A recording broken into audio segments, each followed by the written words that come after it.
There's certain people who are actually very nationalistic, really championing their own. To me, nationalism can be seen in two ways.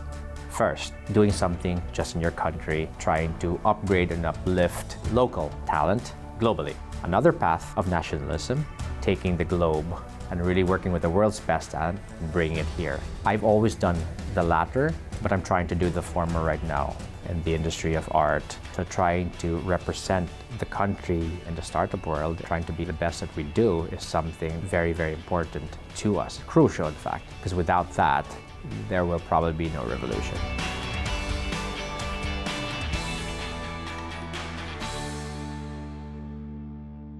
My name is Robbie Antonio, founder and CEO of Revolution Precrafted. I really wanted to be empowered very early on. That's why I took entrepreneurship in New York.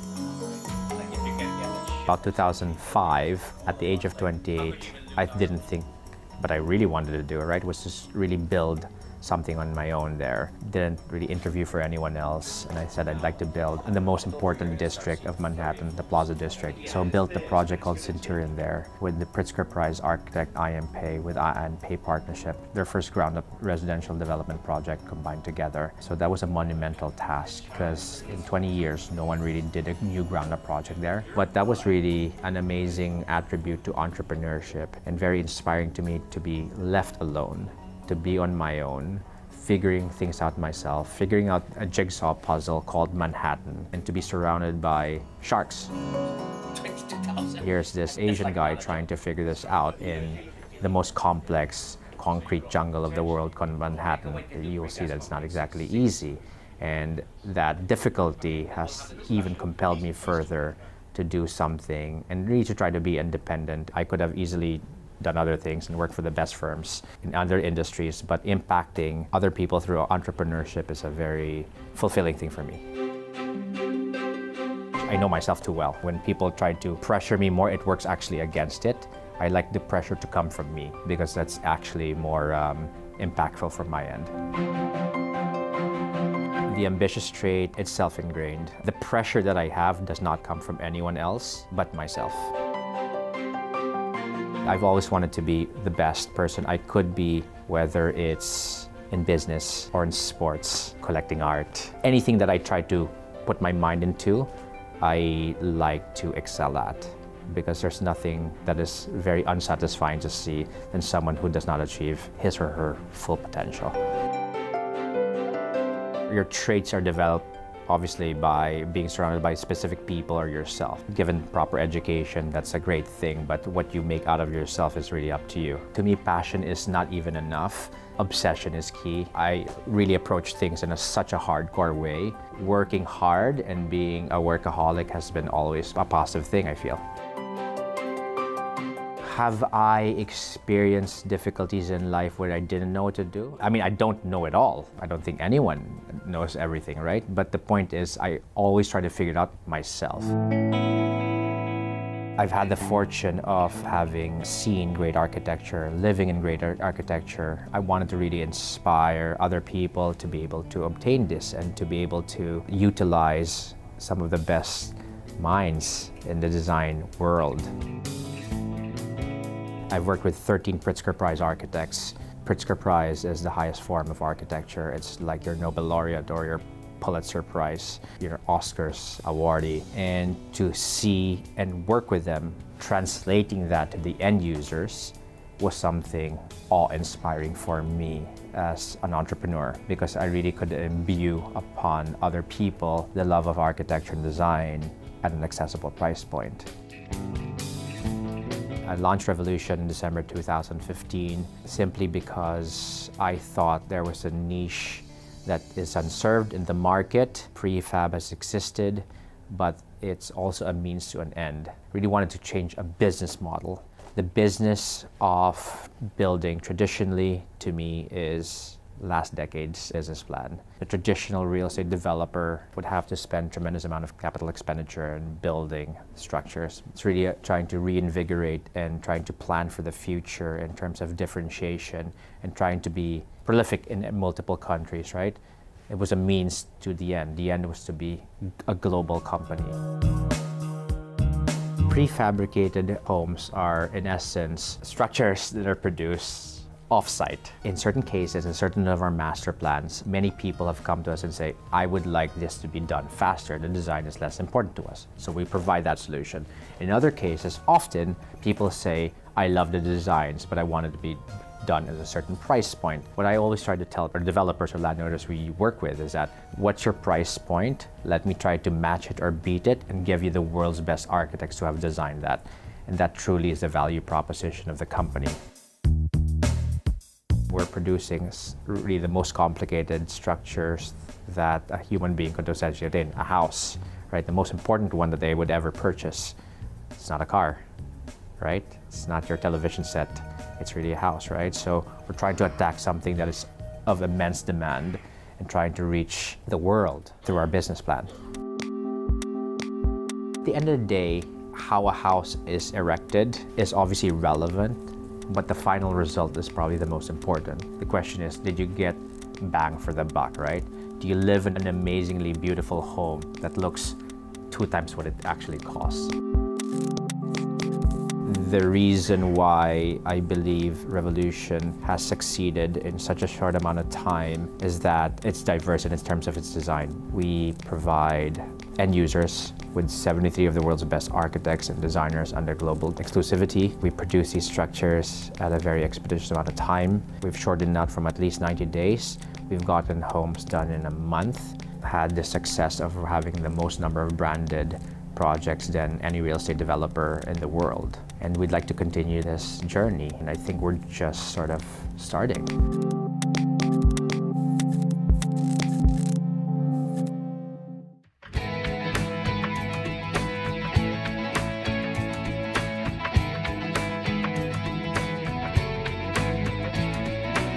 We are at Batulao Artscapes, the world's first livable art park.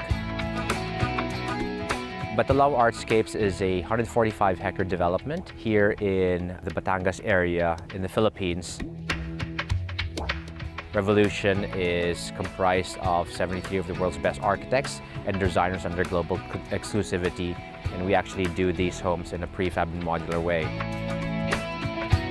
We've positioned this as the livable art park because many of the art parks in the world, call it Naoshima in Japan, Inhotim in Brazil, are all very, very difficult places to go to. You can stay there for a night or so, but no developer or landowner positioned their property and to make the homes as livable residential units. And Revolution is the only one doing this in the world, and we're really happy to share this throughout the world, starting from the Philippines.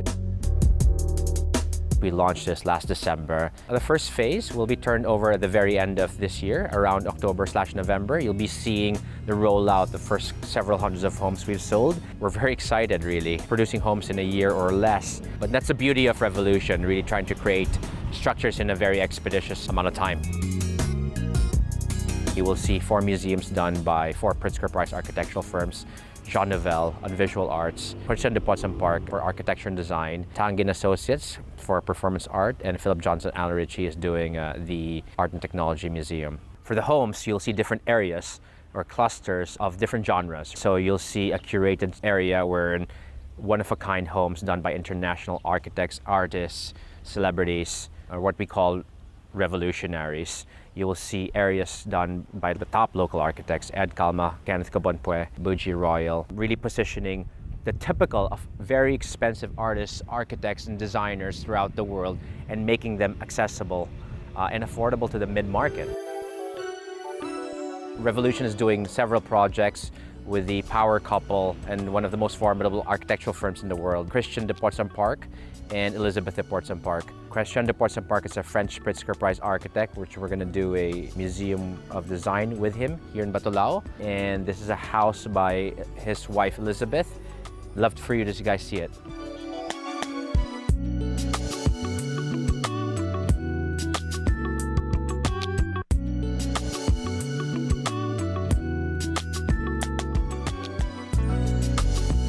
This is called the Butterfly House. This is an actual 1-bedroom done by Elizabeth at Potsdam Park. from France. The great thing about many of these structures, they're all modular in structure, so they're really malleable in terms of the number of bedrooms you would want. The modules just become larger and larger as your family actually grows.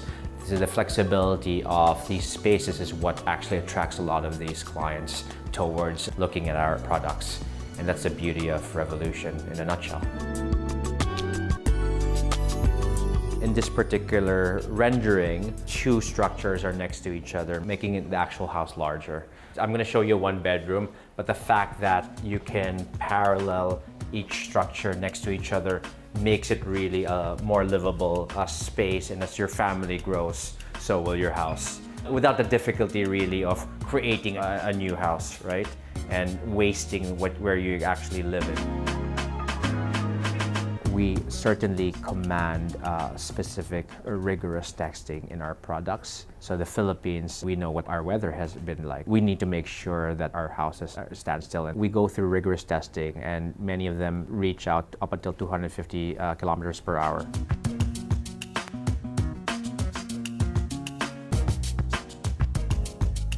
So this is the Hedera house by Kenneth Cobanpuez, the most significant Filipino interior designer. It's called the Hedera for a reason. You can have it with a green wall. The client has the option to take it with the green wall or without the green wall. Let's come inside.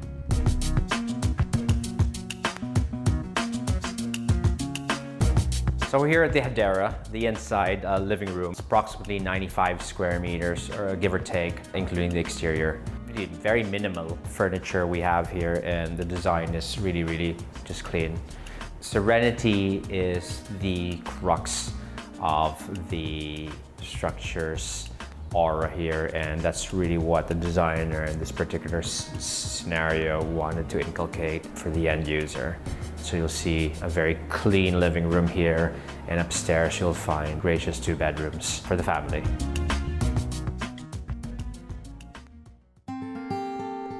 So we're now in front of the Billboard House by David Salinet's studio. The concept here is really floor-to-ceiling glass with a lot of sunlight, unobstructed views, so you can enjoy the scenery from the inside.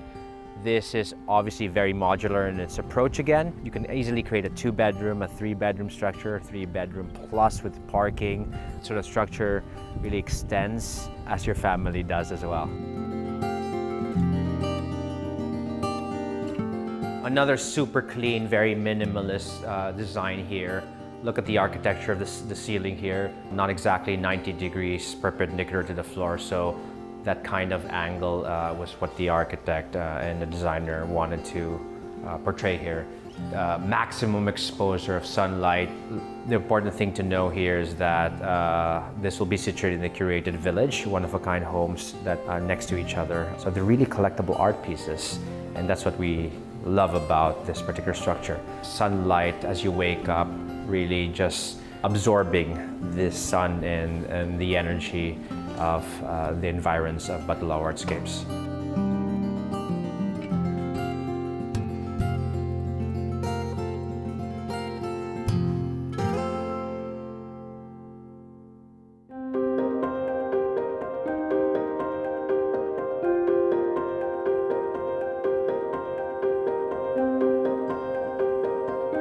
My design philosophy is quite diverse. I don't have a very pigeonholed specific ethos in design and architecture. I truly believe in flexibility and just being really malleable towards the environments that you're actually surrounded by.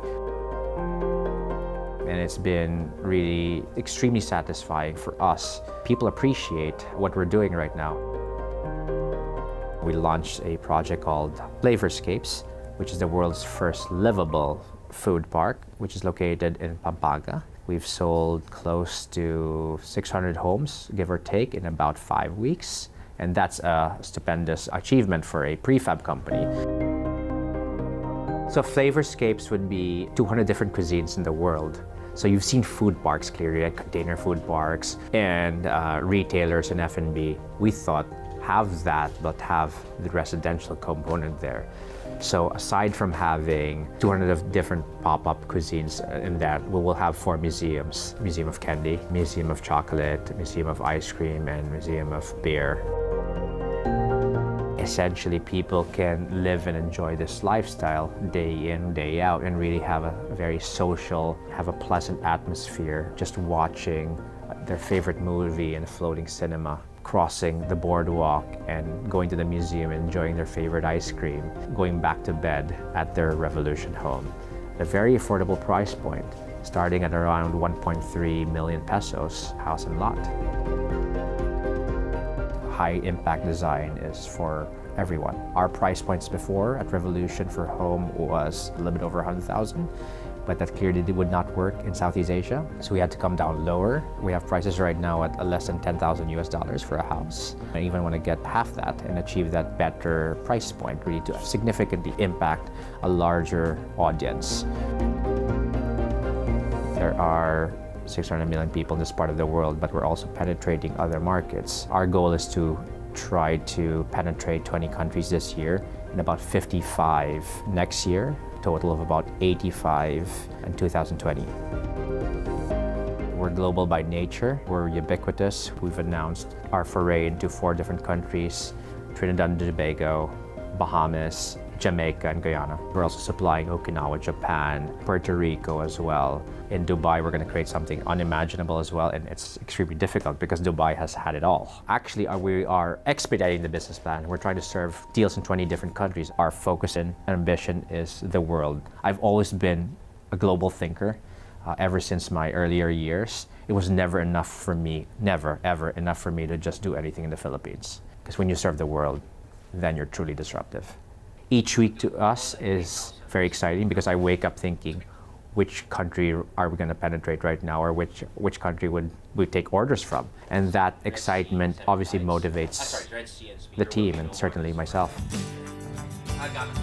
We're a young company, 2.5 years old, and I see all these mega companies. I've also been surrounded by very young people who succeed in such short amount of time because they've germinated an amazing idea, but furthermore, they've dominated a specific product or a niche that other people can't seem to penetrate. So I take inspiration from very different types of people. You know, high level of creativity is very, very important to me. This yearning for being inquisitive and just learning, I think, is a very, very important attribute. I hope I can inspire other people. I mean, the message is very straightforward, really trying to be the best at what you can do, never giving up, be competitive, but stay true to yourself and be fair. There's a fine line of being competitive, of playing a fair game, and just always tread lightly. These are really key points that I've learned in business. You know, people say, you know, this is something you're going to be doing for life. I think this is sort of just act 2 for me. Came up with a great business plan. It's been super successful. We've become the first Philippine unicorn, fastest in Southeast Asia. But that's just pushing me personally to think of something for the next act. The question is, do you want to create a decacorn for a Revolution or create another unicorn or several others? And I'm trying to take both paths. But Act 3 will be doing something completely different from what I'm doing right now. The challenge of doing something that is not comfortable, that's outside my comfort zone, compels me to wake up and really try to excel in what I do. 2020, we have this goal. It's really the touch point that we have. How many homes have we built, delivered, installed properly? And really, how many countries have we penetrated? Our mission here is to be the biggest home supplier in the world. And that's our gargantuan ambition. And we'd like to achieve that certainly in the next 3-4 years. And I think we're on our way.